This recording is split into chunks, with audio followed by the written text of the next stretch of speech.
नमस्कार मित्रांनो, मी गणेश वानकर. इग्नाइट अकॅडमीच्या या व्हिडिओमध्ये मी तुम्हा सर्वांचे स्वागत करतो. मुंबई उच्च न्यायालयाच्या शिपाई भरतीची शॉर्टलिस्ट लागलेली आहे. आता आपल्या जवळ फक्त 40 दिवस जे आहेत तर ते उरलेले आहेत. या 40 दिवसात आपल्याला शिपाई परीक्षेमध्ये जास्तीत जास्त गुण आणि जर पास व्हायचं असेल तर आपला एक परफेक्ट स्टडी प्लॅन कसा असावा, या 40 दिवसांची स्ट्रॅटेजी आपली कशी असावी, त्याच्या संदर्भातला हा एकदम डिटेल व्हिडिओ असणार आहे.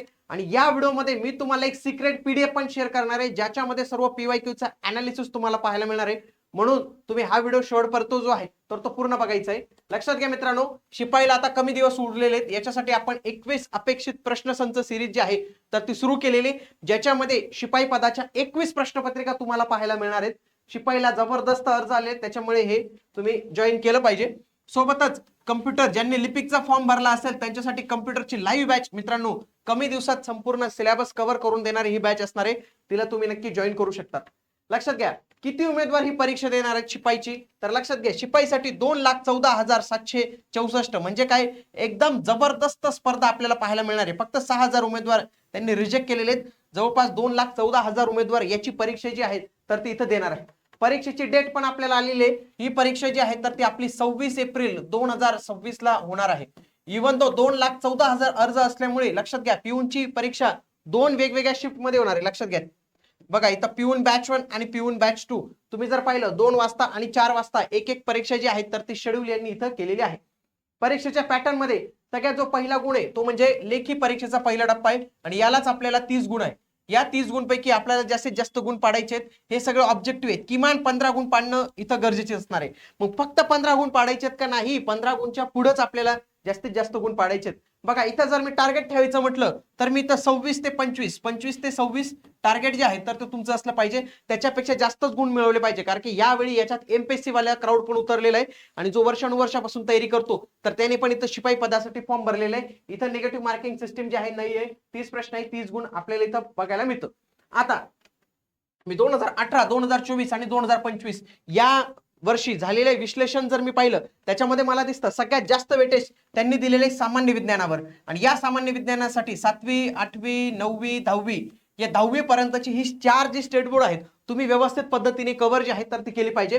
5 ते 7 प्रश्न तुमचे इथून कव्हर होतील. त्याच्यानंतर जॉग्राफीवर पण जबरदस्त प्रश्न येतात, विशेषतः महाराष्ट्राच्या याच्यावर 5 ते 7 प्रश्न याच्यावर येतात. त्याच्यानंतर इतिहास आणि समाज सुधारक 4 ते 5 प्रश्न इथे येतात. राज्यशास्त्र पंचायत राज 4 ते 5 प्रश्न, चालू घडामोडीवर 4 ते 5 प्रश्न येतात आणि मराठी व्याकरण आणि बेसिक अंकगणित इथं 3 प्रश्न येतात, ज्याच्यापैकी 2 मराठी व्याकरणाचे प्रश्न असतात आणि एक एकदम बेसिक गणित असतं जे 10वी लेवल पर्यंतचं गणित असतं. हे सगळं असतं. लक्षात घ्या, मी तुम्हाला व्हिडिओच्या शेवटी ही पीडीएफ जी आहे तर ती मी देणार आहे. फक्त कमेंटमध्ये तुम्ही काय टाईप करायचं, मला पीडीएफ असं टाईप करून जे आहे तर ते कळवायचंय कमेंटमध्ये. मी तुम्हाला या पीडीएफची लिंक देणार आहे. या पीडीएफ मध्ये काय असणार आहे, शिपाई भरतीचे विषयानुसार मागील वर्षी जे पेपर झालेले आहेत की कोणत्या घटकांवर प्रश्न विचारण्यात आलेले, काय प्रश्न विचारण्यात आलेले, तर मी सगळं इथं तुमच्यासाठी इथं जो आहे हा टेबल जी पीडीएफ आहे तयार करून दिलेले 2 पेजेसचे आहे. प्रत्येकाजवळ ही पीडीएफ जी आहे तर ते अभ्यास करताना असलीच पाहिजे.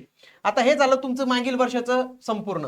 आता परीक्षेत जर तुम्हाला पास व्हायचं असेल तर असे कुठले टॉपिक जे आहेत तर ते शेवटच्या क्षणात आपण केलेच पाहिजे. बघा, विज्ञान जर विषय म्हणाल तर मानवी शरीरशास्त्र, त्याच्यामध्ये रोग आणि जीवनसत्व हे आयएमपी याच्यावर प्रश्न येणारच. सोबत जे काही महत्वाचे शोध लावले असतील शास्त्रज्ञ, भौतिक राशी, एकके, रक्तविसरण संस्था यांच्यावर प्रश्न तुम्हाला पाहायला मिळणार. पुन्हा भूगोलामध्ये लक्षात घ्या, महाराष्ट्रातील नद्या व त्यांच्यावरील धरणे हा एमपी टॉपिक आहे. शिखरे, थंड हवेची ठिकाणे, अभयारण्य, जिल्ह्यांची टोपण नावे, उदाहरणार्थ पांढरा सोनाचा जिल्हा कोणाला म्हटलं जातं, म्हणजे अशा पद्धतीची माहिती परीक्षेला आपल्याला विचारली जाणार आहे. चालू घडामोडी जुलै 2025 ते मार्च 2026 करा. एप्रिल करायची नाही, कारण की एप्रिल मध्ये एक्झाम असणार आहे. ज्यामध्ये बघा महत्वाच्या नियुक्त्या, क्रीडा स्पर्धा, विजेते, पुरस्कार, उच्च आणि सर्वोच्च न्यायालयाचे सध्या न्यायमूर्ती कोण आहे, जज कोण आहे, त्यांच्यावर प्रश्न तुम्हाला येणार आहे. इतिहासामध्ये लक्षात घ्या, महाराष्ट्रातील समाज सुधारक, त्यांचे ग्रंथ, संस्था, 1857चा उठाव, राष्ट्रीय काँग्रेसची स्थापना, महत्वाच्या ऐतिहासिक घोषणा या सर्वांवर प्रश्न येणार आहेत.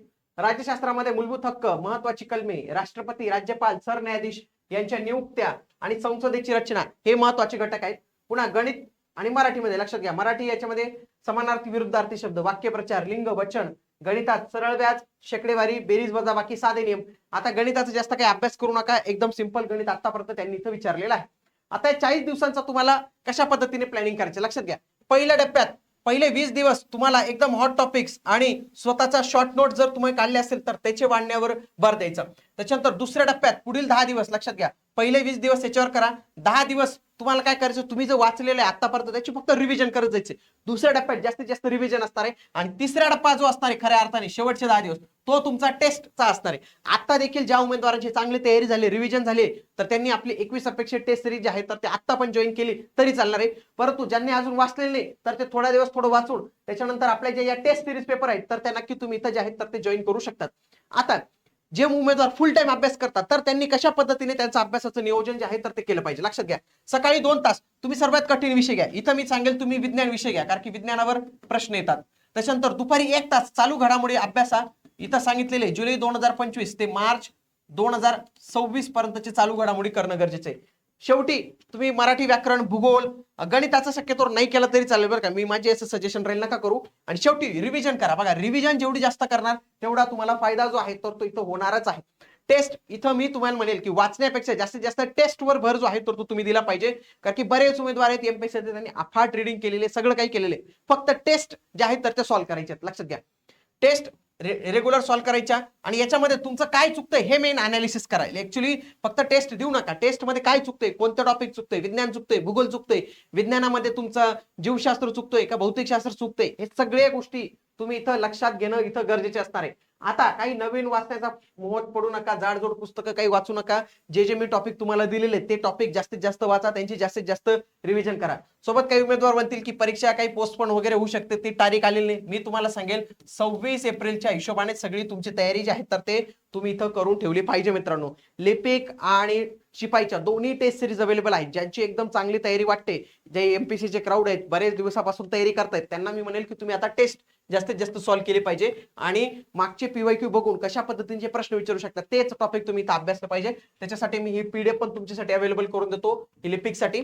आणि अशाच पद्धतीने जर तुम्ही म्हणाल तर मी 40 दिवसांचा लिपिक परीक्षेचा प्लॅन देतो आणि लिपिकसाठी पण ही मी पीडीएफ शेअर करतो. कमेंटमध्ये जास्तीत जास्त उमेदवारांनी टाईप करायचं आहे पीडीएफ. भेटूया पुढील व्हिडिओमध्ये. तोपर्यंत जय हिंद, जय महाराष्ट्र, धन्यवाद.